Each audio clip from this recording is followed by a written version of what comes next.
မင်္ဂလာပါဗျဒီနေ့ကတော့2005ခုနှစ်ကဘရာဇီးနိုင်ငံ Fortaleza မြို့မှာဖြစ်ခဲ့တဲ့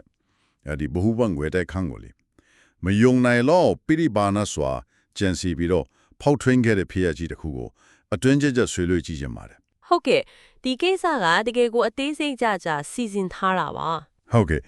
ဒီအတွက်ချက်လက်တွေကိုတော့ YouTube ကမတန်းဗီဒီယိုပိုင်းစာနှစ်ခုလောက်ကနေရယူထားပါတယ်အဓိကကတော့လေဒီရာဇဝတ်မှုရဲ့အင်မတန်ရှုပ်ထွေးလာတဲ့ကြိုတင်ပြင်ဆင်မှုတွေအကောင့်အထည်ဖော်ပုံနောက်ပိုင်းမှာကြုံခဲ့ရတဲ့တော်ရစ်ကြောက်ဆက်ကောင်းတဲ့နောက်ဆက်တွဲတွေကိုဖော်ထုတ်ကြည့်ပါပါပဲဟုတ်ပါတယ်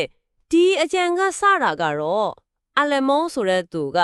သူ့တငယ်ချင်းကိုနောက်တလို့ပြောင်းတလို့နဲ့ဘဟိုးဘန်ကိုဖောက်ကြမယ်ကွာဆိုပြီးပြောရကစတာလို့ဆိုပေမဲ့တကယ်တော့အကောင့်ထဲဖော်ဖြစ်သွားတာတကယ်လုံးဖြစ်သွားတာပေါ့ဟုတ်တယ်အဓိကအတွင်းလူတရင်ပေးတွေရှိနေလို့ပဲအရင်ကလုံခြုံရေးလုပ်ခဲ့တဲ့ဒူစီမာဆိုတဲ့တယောက်ရဲ့အဲ့ဒီအချိန်မှာတာဝန်ကျနေတဲ့လုံခြုံရေးဝန်ထမ်း Edison ရဲ့အဲ့ဒီမယောက်ကိုသူတို့စီယုံနိုင်ပြတယ်။အော်အတွင်းလူတရင်ပေးတွေစီကရတဲ့အချက်လက်တွေကဒါဆိုအတော်လေးအရေးပါခဲ့မှာပေါ့နော်။အင်မတန်အရေးပါတယ်ရှင်။ငွေတိုက်ခန်းရဲ့ပုံစံပြီးလို့အားနေချက်တွေပေါ့ကင်မရာတို့အာယုံခံကိရိယာတို့ဘယ်နေရာတွေမှာလွှမ်းခြုံမှုမရှိဘူးဆိုတာမျိုးတွေအထိတီးခဲ့ရတာအရေးကြီးဆုံးတစ်ချက်ကဘန်ကဖြစ်စည်းဖို့စုထားရဲ့အဲ့ဒါကြောင့်ခြေရခံလို့လည်းမရတော့တဲ့90ရီရက်တန်ငွေဆက်ကူအဟောင်းတွေကိုဖြစ်မှတ်ထားဖို့တီးခဲ့ကြတာပဲဒါကြောင့်ပဲမြေအောက်ဥမင်တူးပြီးဝင်မယ်ဆိုပြီးဆုံးဖြတ်ခဲ့ကြတာလေဟုတ်ပါပြီအဖွဲ့စည်းပုံကလည်းစိတ်ဝင်စားဖို့ကောင်းတယ်ခေါင်းဆောင်ပိုင်းမှာဆိုရင်အလမောင်ရှိမယ်ဥမင်တူရာကျွမ်းကျင်တဲ့မွေဇက်ဆိုတာရှိမယ်နောက်ငွေကြီးထောက်ပံ့သူဖရနန်ဒီညိုတဲ့အဖွဲ့ဝင်စုပေါင်းက34-36ယောက်လောက်ဆိုတော့ဒီလောက်လူအများကြီးနဲ့လျှို့ဝှက်ပြီးလောက်ရတာမခက်ဘူးလားတော်တော့စွန့်စားရတာပေါ့ဒါပေမဲ့သူတို့အယောင်ဆောင်ထားတာကတော်တော်ပြည့်တယ်ရှင်ဘန်နဲ့မီတာ80လောက်ပဲဝေးတဲ့နေရာမှာ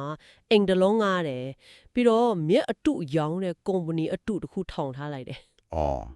မြက်အတုကုမ္ပဏီဟုတ်တယ်။ဥမန်တူလို့ထွက်လာတဲ့မြေကြီးတွေကိုနေ့တိုင်းတည်ထုတ်ဖို့ကြတော့ဒီကုမ္ပဏီကအကောင်းဆုံးအကာအကွယ်ဖြစ်သွားတာပေါ့။လူတွေကလည်းပစ္စည်းတွေလာပို့တယ်တဲ့တယ်ပဲတင်ကြတာလေ။ဟုတ်ပြီ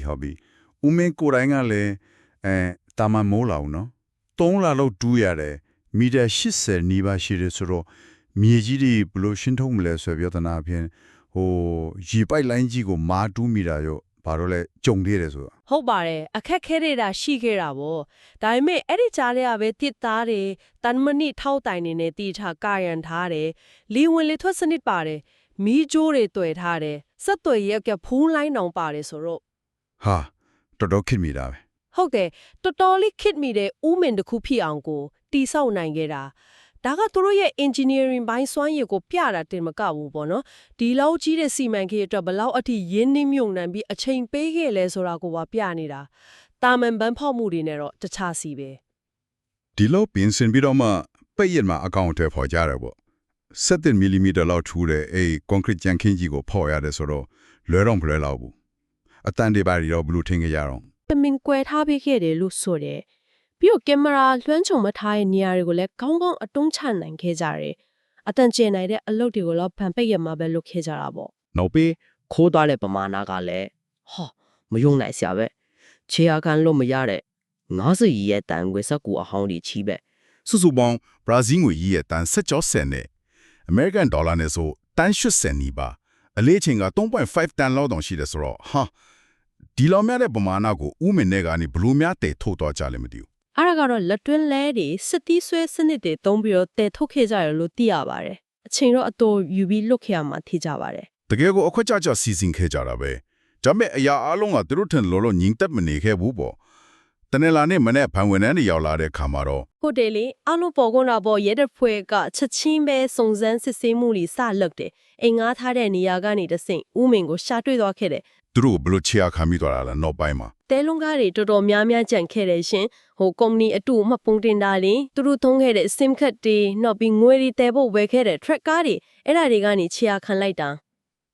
နောက်ပိုင်းမှာငွေတွေတဲသွားတဲ့ track ကားတစ်စီးကိုလမ်းမှာကြားဖြတ်ဖမ်းမိလိုက်တယ်အဲ့ဒီကနေတဆင့်အဓိကတရားခံတချို့ဥပမာပေါလောဆော့ဂျီယိုသူ့ကိုဘဲလို Horizon နဲ့မှာဖမ်းမိလေအလမုန်တို့ Moises တို့ Charles တို့လိုလူတွေကိုဖမ်းမိခဲ့တဲ့ငွေသားတို့ယူရဲ့34တန်းလောက်တော့ပြန်ရလိုက်တယ်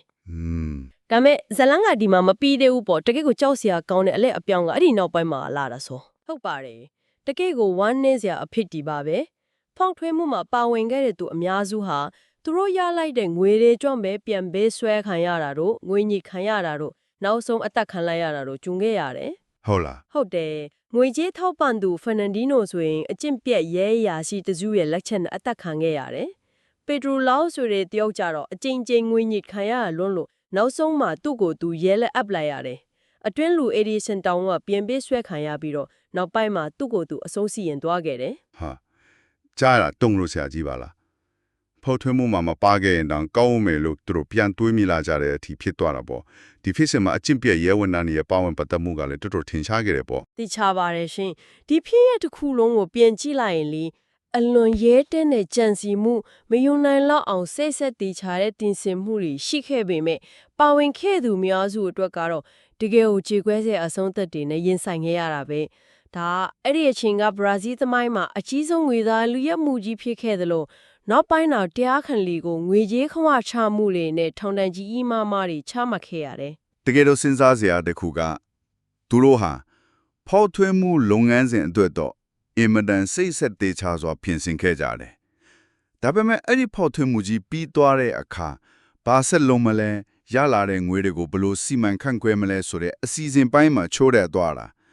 ဒါမှမဟုတ်အချင်းချင်းကြားကသစ္စာမဲ့မှုတွေကပဲဒီလိုမျိုးဖျိုးဖျက်အချင်းတွေတေဆုံးမှုတွေကိုဖြစ်ပေါ်စေခဲ့တာလားဆိုတာပဲ ဟုတ်ပါတယ်ဒါကခိုးယူသွားတဲ့ငွေကြေးပမာဏထက်ကျော်လွန်ပြီးတော့ဗောနော်ဒီလိုကြီးမားတဲ့ရာဇဝတ်မှုတွေရဲ့တကယ့်တန်မိုးတကယ့်အကျိုးဆက်ဆိုတာဘာများဖြစ်နိုင်မလဲဆိုတာကိုမေးခွန်းထုတ်เสียရဖြစ်စေပါတယ်ရှင်ဒီနေ့အတွက်တော့ဒီလောက်ပါပဲ